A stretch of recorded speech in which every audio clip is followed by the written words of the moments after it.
Hi YouTube foodies, it's been a minute guys. Oh my goodness, I am ashamed of myself, but here we go. Let's make some jollof rice, and this is baked jollof rice. This one you are going to love it. It's so good.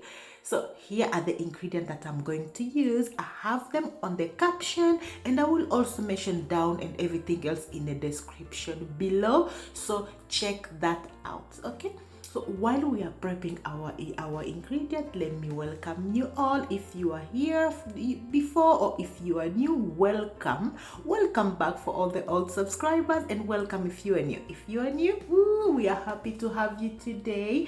Don't forget to subscribe, join us. You've reached home. Here we cooked everything from around the world. We try to impress different cultures through our cooking. Okay, so if you're into that kind of stuff, okay, you are home now. Welcome. Okay, here is the blend of everything. So I also added in a chili, if you saw that. Yep. Okay, so here is my smoothie. I call it my smoothie. My cooking smoothie, looking so beautiful and bright and red color, but we are not going to end there. I'm going to go ahead and add also tomato paste.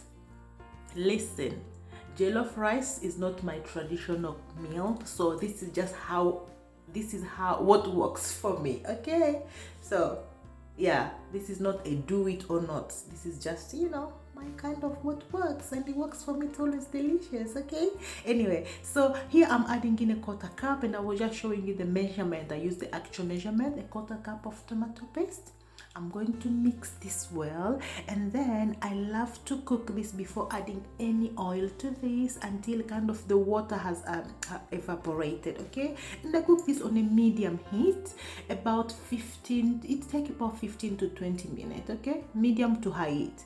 Don't cover this properly. Let the steam come up so that it will dry out quickly. Okay, but because it's flushed everywhere, always cover it. Okay, and checking it occasionally while it's cooking so that it's not burning. Okay, in my case it was ready. Can you see how thick it has become? All the water have evaporated. Perfect.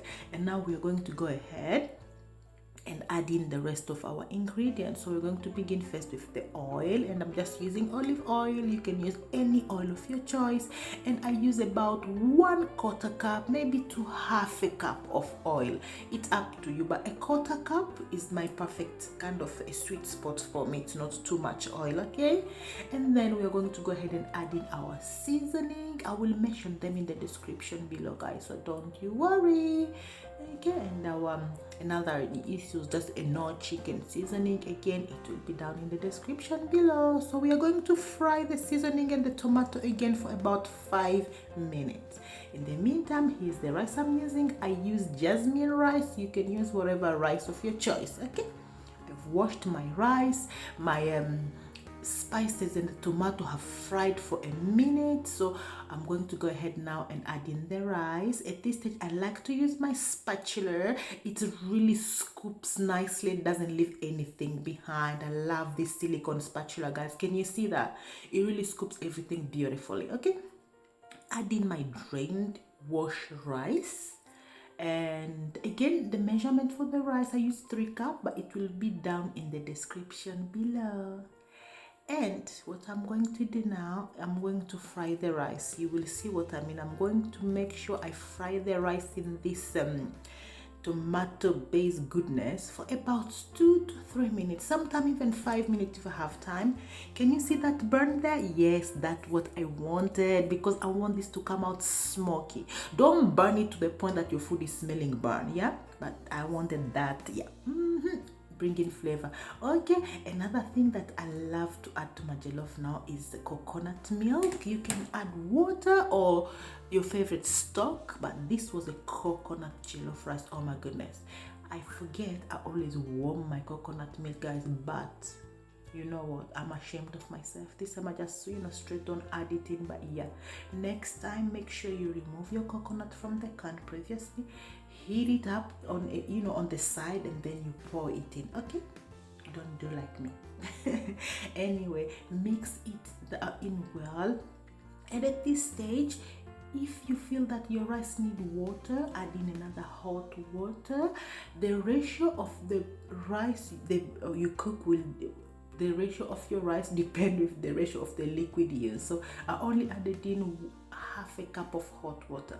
Bring it to a boil like this, cover, and then we are putting this in the oven. Oh my goodness, baking the rice has been a game changer for me. I don't even, because you know the heat is distributed all over, so game changer guys. Anyway, baking this, the measurement, everything, the temperature for my oven, it will be down below. And 35 minutes later, let's have a look guys. The smell, the rice was ready. Time to fluff up this baby and get eating. Can you see that guys? Oh my goodness, I really hope you are inspired. Thank you so much for watching. If you've watched this far, until next time guys, don't forget to like, share, subscribe and join us. Thank you.